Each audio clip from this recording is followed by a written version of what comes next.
Pues bueno, aquí eh, lo que estamos viendo, esta parte es el versículo de introducción, que lo encontramos en el libro de San Marcos, capítulo 6, versículo 7, que dice, entonces Jesús llamó a los 12 y comenzó a enviarlos de dos en dos, dándoles autoridad sobre los espíritus inmundos. Vemos, hermanos, que desde el inicio de la obra cristiana, ¿verdad? Desde el inicio de la obra cristiana, nuestro maestro previó que este trabajo no iba a ser un trabajo que se iba a realizar de una manera aislada, de una manera individual, sino que era necesario que hubiera un trabajo participativo entre los diferentes colaboradores que Cristo mandó y que Cristo nos dejó como ejemplo, ¿verdad? Eh, Quiero también iniciar tomando como base el manual de iglesia. A mí me gusta mucho usar el manual de iglesia porque es pues es una base muy importante que tenemos para organizar y para administrar el trabajo de la obra, hermanos. Y esto lo encontramos justamente en la primera hoja del manual de iglesia. Son unos extractos del Espíritu de Profecía. Los invito nuevamente a que conozcan el manual y aprovechemos las enseñanzas y las guías que vienen ahí, ¿no? Dios nos dice que la organización es parte del plan de Dios. La organización es un plan de Dios. Dios es un Dios de orden. Todo lo que se relaciona con el cielo está en orden perfecto. La sumisión y una disciplina cabal distinguen los movimientos de la hueste angélica. ¿Qué es lo que dice aquí? Entre los ángeles existe esta colaboración y nos dice dos conceptos muy importantes que lo debemos tener en mente al trabajar en equipo como comité de asociación o como comité de iglesia, de alguna iglesia local, ¿sí? Dos aspectos, la sumisión y una disciplina cabal. Sin esto no puede haber éxito, como vamos a ver más adelante. Yo, como líder, que puedo ser el de obra misionera, puedo ser el secretario, puedo ser el director, puedo ser el presidente, aquí no hace distinción, ¿verdad? Aquí no hace distinción, aquí nos menciona que todos debemos considerar la sumisión. Hay muchos versículos que hablan sobre esto, someteos los unos a los otros, dice la Escritura, y una disciplina cabal. ¿Por qué es necesario esto? Porque dice el éxito solo puede acompañar al orden y la acción armónica o armoniosa.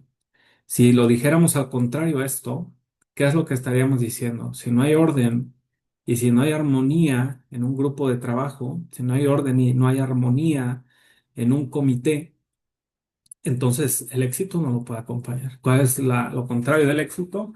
El fracaso, ¿sí? El venir a menos, el debilitamiento y tristemente, en el peor de los casos, en una iglesia local, pues hasta la extinción de la misma, ¿no? Iglesias que llegan a disolverse. ¿Por qué, hermanos? Cuando rascamos un poquito en las situaciones, pues nos damos cuenta que no se respeta el orden, no existe armonía, no hay sumisión, no hay disciplina.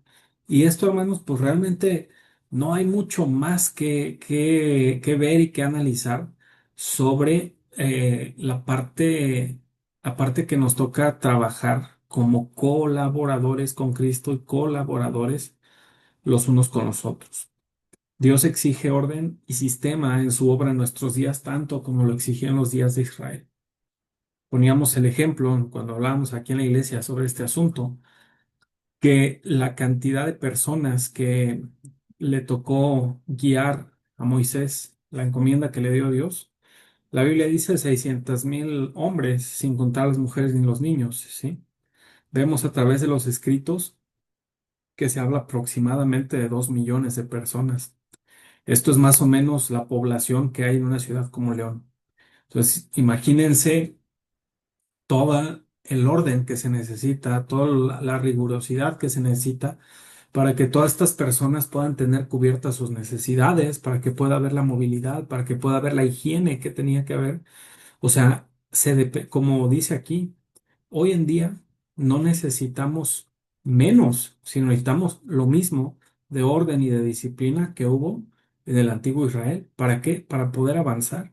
Si no lo hubiera habido, si no hubiera habido esos lineamientos de orden, de civismo, los lineamientos de salud, hermanos, el pueblo simple y sencillamente se hubiera estropeado en todo momento y hubiera sido, pues, en lugar de ser ese ejemplo que Dios puso a las naciones circundantes, hubiera sido, como decimos coloquialmente, el hazme reír de las naciones. Y esto es lo que Dios no quiere que pase en su pueblo. Todos los que trabajamos para Él hemos de actuar con inteligencia, dice aquí, no en forma negligente o al azar. ¿Qué es esto? Pues, pues vamos a ver cómo sale. No, Él quiere que su obra sea con fe y exactitud para que pueda poner sobre ella el sello de su aprobación. A fin de llevar a cabo esta gran tarea, la gran tarea que encomendó a sus discípulos, hermanos, de realizar más trabajo en un periodo de tiempo comparativamente breve, garantizar la paz y la acción unida, son indispensables la organización en un orden estricto. ¿Qué nos dice aquí el manual de iglesia? Lo que nos dice aquí es que si no trabajamos en equipo, si no nos organizamos antes de actuar, aquella tarea que podría hacerse en un mes, lo podemos llevar un año, hermanos. O sea, es necesario el orden, es necesaria la disciplina, es necesario ir en armonía, porque de esta manera el trabajo y el esfuerzo que se requerirá en la iglesia, dice, va a ser comparativamente menor, ¿sí? Son indispensables la organización y un orden estricto. Los fundamentos de la estructura organizativa entre el pueblo de Dios han sido establecidos en la Biblia. La vez pasada, pues ya hablamos de la organización que Dios le indicó a Moisés a través del consejo de su suegro Jetro, ¿verdad? Que puso los caporales sobre 1000, sobre 100, sobre 50 y sobre 10, diferentes niveles organizativos. Y es la voluntad de Dios que trabajemos en su obra en armonía, en orden, con disciplina y muy importante, hermanos, respetando y siguiendo el sistema que tenemos establecidos como organización. Cristo, nuestro ejemplo en todo, hermanos, como ejemplo del trabajo en equipo. Jesús, nuestro maestro, trabajó en equipo. Jesús no actuó solo. ¿Qué hizo? Él, hermanos, como hijo de Dios, como el supremo en el universo, claro que él no físicamente no necesitaba de la acción humana, no necesitaba de que lo acompañaran estos 12 discípulos. Sin embargo, Cristo nos dice, ejemplo os he dado en todo. Y un ejemplo, el ejemplo en el que nos vamos a centrar el día de hoy, pues es como él no actuó solo al llevar a cabo la misión que le fue encomendada desde el cielo. Escogió a 12 discípulos para llevar adelante la obra y pues recapitulando el versículo con el que iniciamos esta plática, envió a los discípulos de dos en dos para compartir el Evangelio. No los envió a cada uno, sino que Cristo sabía la importancia y lo necesario que iba a hacer que cuando uno cayera, hubiera otro para levantarlo. Y que cuando volvieran jubilosos, recogiendo los éxitos del trabajo, y de la obra no fuera el individuo el que se ensalzara, sino que juntos pudieran alabar y glorificar a Dios por bendecir la obra que les había, que les había favorecido, ¿no? Entonces, nuestra misión divina, nosotros como reformadores, se va a cumplir mejor con unidad, con colaboración, enseñanza mutua y apoyo. Aquí vamos a tocar un concepto que es muy útil en el trabajo en equipo, que es este concepto de sinergia. A mí me gustaría, por favor, una pequeña colaboración de parte de este equipo, de los hermanos, de mis hermanos que no tienen prendida su cámara, quien guste, por favor, colaborar con esta parte. ¿Qué es lo que entiendes como sinergia? Quien haya escuchado y quien haya tratado este concepto de sinergia, por favor, adelante, los escucho. Muy bien, pues la sinergia laboral yo la entiendo en este aspecto, donde si una persona realiza el trabajo de, por ejemplo, un albañil, una sola persona en un día avanza 5 metros cuadrados para pegar block. Si trabaja en sinergia laboral con otro albañil, pues matemáticamente sería 5 más 5. Si son dos personas sería 10, pero en sinergia laboral el resultado puede ser 15, 20 o 30. Entonces es una multiplicación que se da en fuerzas, no solo en números matemáticos. Uno más uno es igual a 3, dicen por ahí.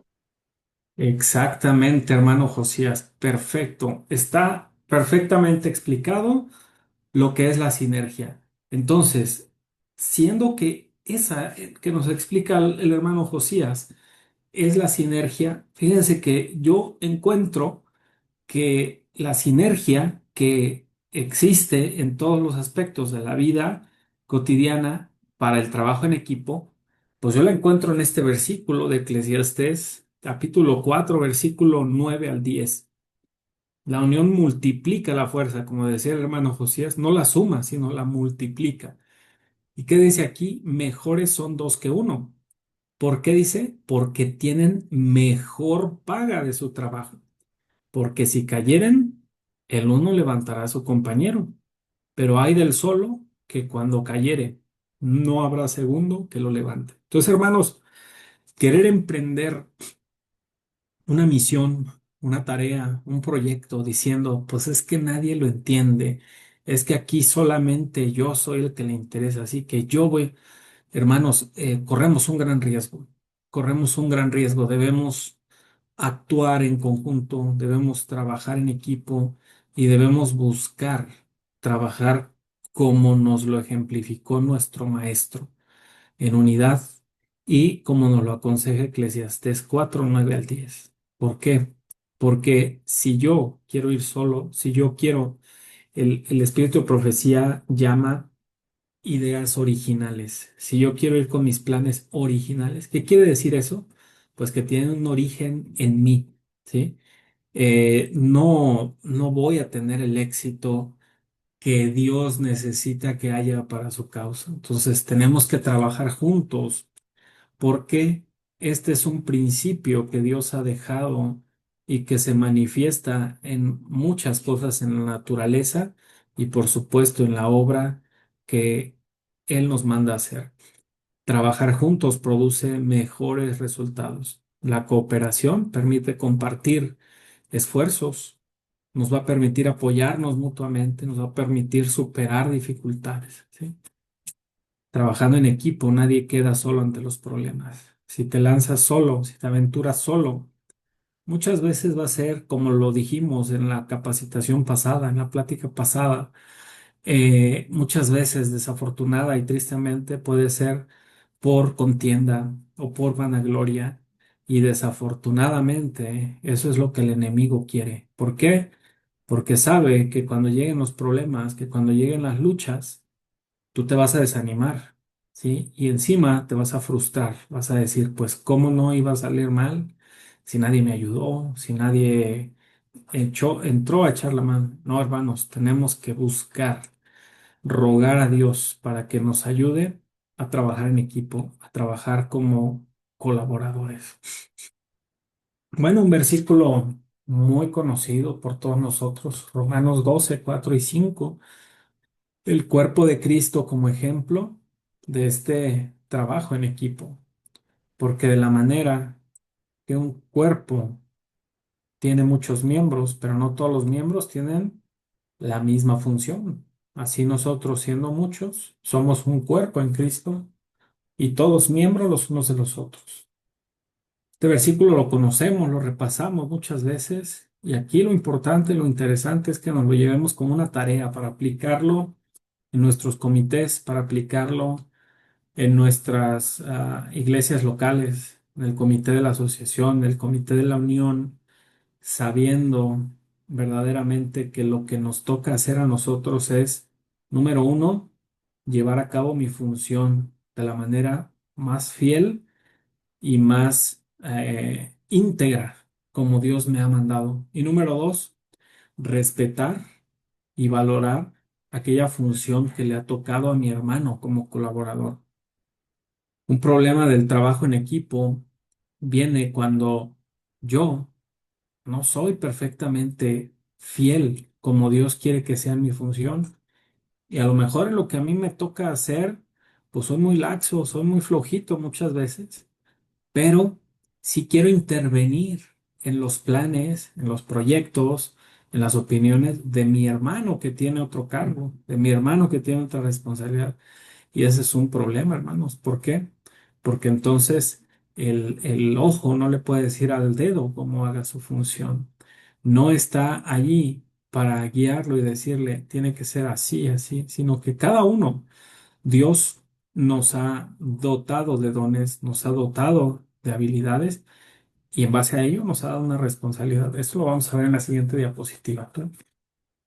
Entonces, cada miembro tiene su función designada. Nadie puede decir, no tengo necesidad de ti. Todos son necesarios y todos debemos trabajar en unidad. El Ministerio de la Bondad, página 177. El Señor ha designado a cada miembro su obra. Cuando los obreros cumplen su deber en amor y en humildad, el Espíritu de Cristo los une en un solo propósito. Esa es la bendición, hermanos, del verdadero trabajo en equipo. Esto es la máxima enseñanza que podemos obtener, que podemos conseguir sobre el trabajo en equipo. Nunca un trabajo individual, nunca un trabajo aislado del resto del cuerpo va a tener el éxito que Dios necesita que tenga su obra. Pues debemos ser humildes, debemos ser sumisos. Muchas veces eso es lo que cuesta.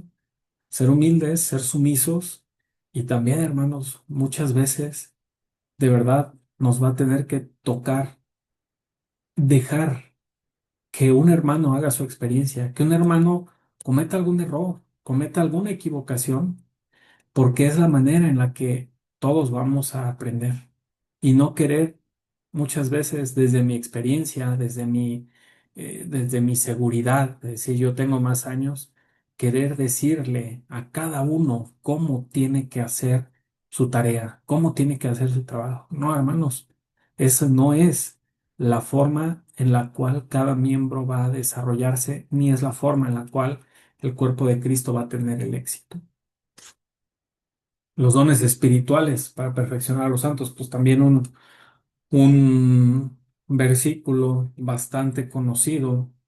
Y él mismo constituyó a unos apóstoles, a otros profetas, a otros evangelistas, a otros pastores y maestros, a fin de perfeccionar a los santos para la obra del ministerio, para la edificación del cuerpo de Cristo, hasta que todos lleguemos a la unidad de la fe y del conocimiento del Hijo de Dios, a un varón perfecto, a la medida de la estatura de la plenitud de Cristo. Hago énfasis aquí, hermanos, ¿cómo voy a permitir que mi hermano perfeccione sus habilidades, perfeccione sus dones, si yo quiero estar todo el tiempo diciéndole cómo tiene que hacer las cosas? Y al mismo tiempo yo también. ¿Cuándo voy a crecer? ¿Cuándo me voy a desarrollar? Si voy a pasarme los años pensando que yo soy el que mejor sabe hacer las diferentes funciones.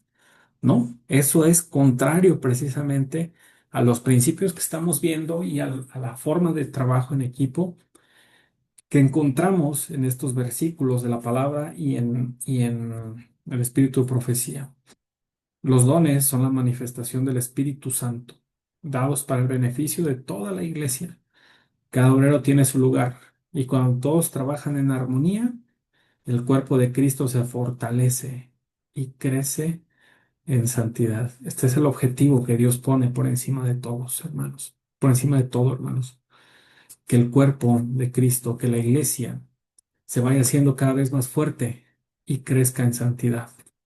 Entonces, hermanos, tenemos que esforzarnos por sacar adelante estas formas de trabajo, sacar adelante estos principios en los cuales todos tenemos que ser conscientes que a mis hermanos que me rodean, aun cuando tengan poco tiempo en la iglesia, aun cuando tengan poco tiempo de haber recibido al Señor en su corazón, Dios les da una responsabilidad. Manual de Iglesia dice que nadie debe recibir una responsabilidad fuerte antes de que haya pasado el tiempo suficiente. Y así es, hermanos. Debemos tener cuidado a la hora de elegir. Pero una vez que se le ha dado un cargo o un encargo a una persona, debemos permitir que lo realice de acuerdo a la capacidad que el Espíritu Santo le ha dado. Y así es como el cuerpo de Cristo se irá desarrollando, la iglesia se va a ir haciendo fuerte y va a ir creciendo en santidad. Un pequeño inciso aquí, ¿podemos prescindir de la organización? Pues sabemos que no. Esto también está en el manual de iglesia, Testimonios para los Ministros, página 28, que nadie albergue el pensamiento de que podemos prescindir de la organización. O sea, hermanos, ¿qué significa esto? Pues que alguien diga, no, no, no se preocupen, aquí no interesa quién es director, quién es colaborador. Aquí, hermanos, todos tenemos voz, voto y todos decimos cómo se puede hacer. No es así. Fíjense la seriedad con la que habla la sierva del Señor. La erección de esta estructura nos ha costado mucho estudio y muchas oraciones en demanda de sabiduría que sabemos que Dios ha contestado. Ha sido edificada por su dirección a base de mucho sacrificio y conflicto, que ninguno de nuestros hermanos esté tan engañado como para intentar derribarla, porque así se crearía una situación en la que ni siquiera soñamos, o sea, un caos, un desastre. En el nombre del Señor, les declaro que la organización ha de permanecer fortalecida, establecida y fijada. Este es el principio y las máximas del trabajo en equipo. Entonces, ¿quién es el que se opone al trabajo en equipo? ¿Quién es el que se opone a la forma de trabajo de organización, en organización? El enemigo, hermanos, el enemigo como lo ha hecho desde el tiempo antiguo. Cuando veíamos por ahí la segunda diapositiva, nos decía que hoy, igual que el antiguo Israel, dependemos de un orden y de una disciplina. Pero al igual que en aquel entonces, debemos cuidarnos de los ataques del enemigo que utilizan muchas veces a la misma iglesia, a nosotros mismos. Yo puedo ser un elemento que esté siendo engañado, que esté siendo trastornado, como lo fue Coré y sus seguidores, ¿verdad? Muy brevemente vemos la experiencia de Coré.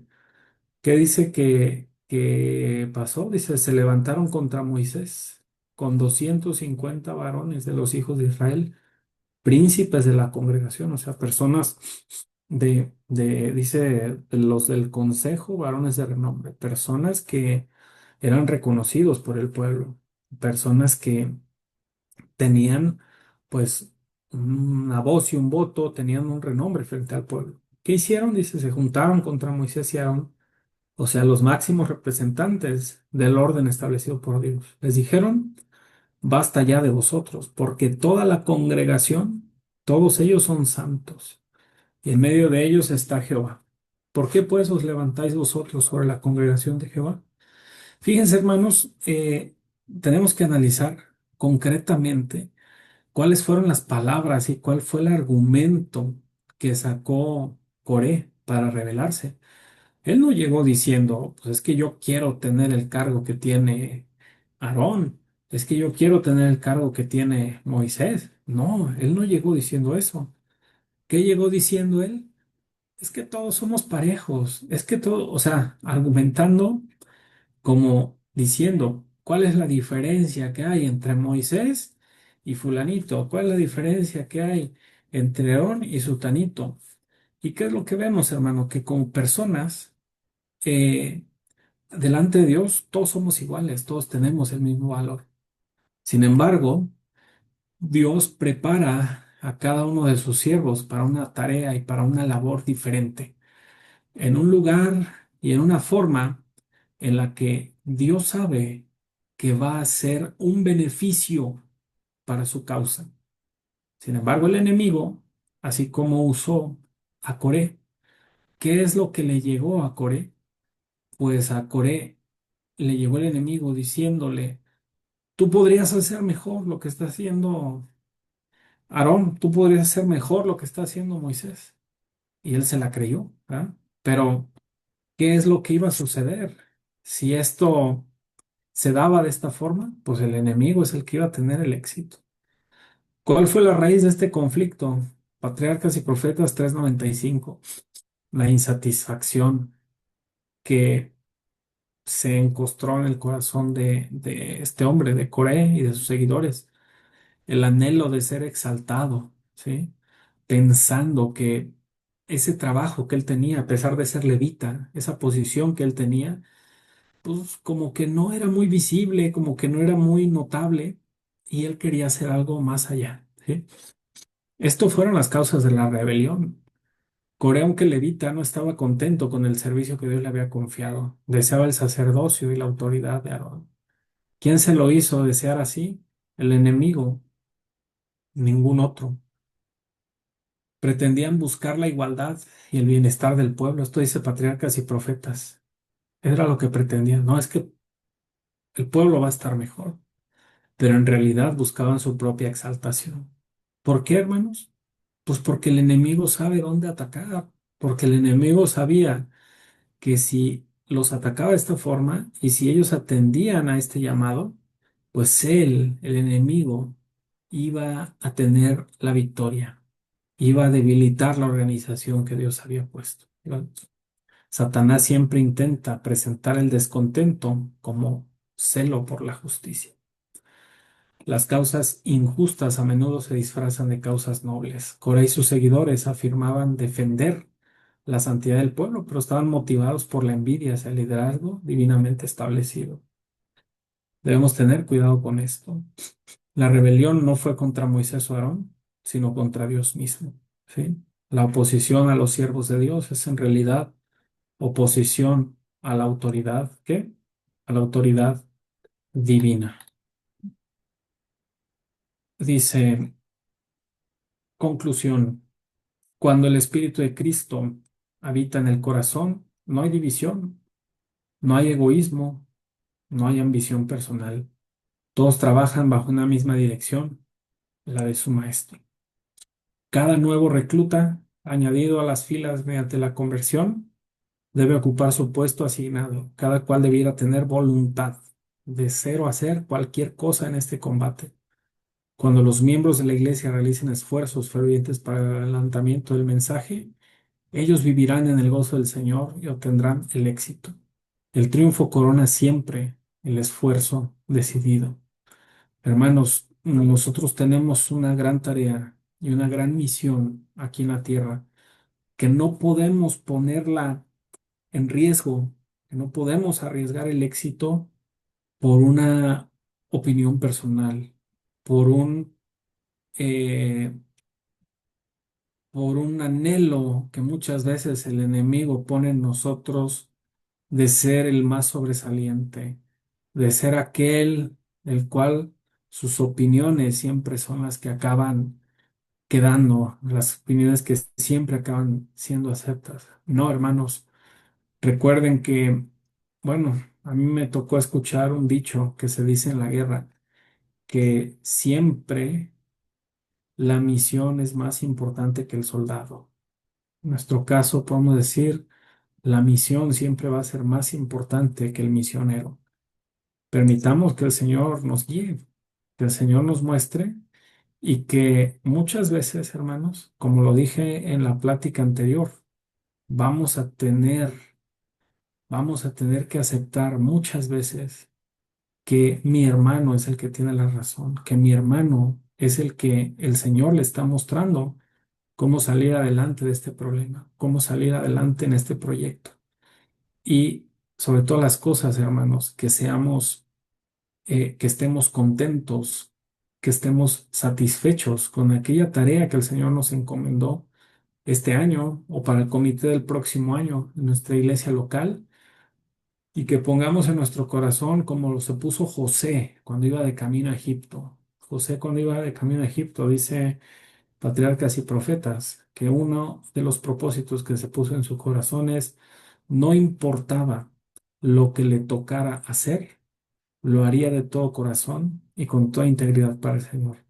Que ese sea nuestro propósito y que ese sea nuestro sentir, hermanos, porque de esta manera vamos a avanzar perfectamente, como dice la Escritura, como un ejército en orden, en un trabajo en equipo. Tendremos iglesias, asociaciones y uniones que se fortalecerán y crecerán como está profetizado para este último tiempo. Hermanos, que sea para honra y gloria de Dios, y esta ha sido mi colaboración en esta tarde.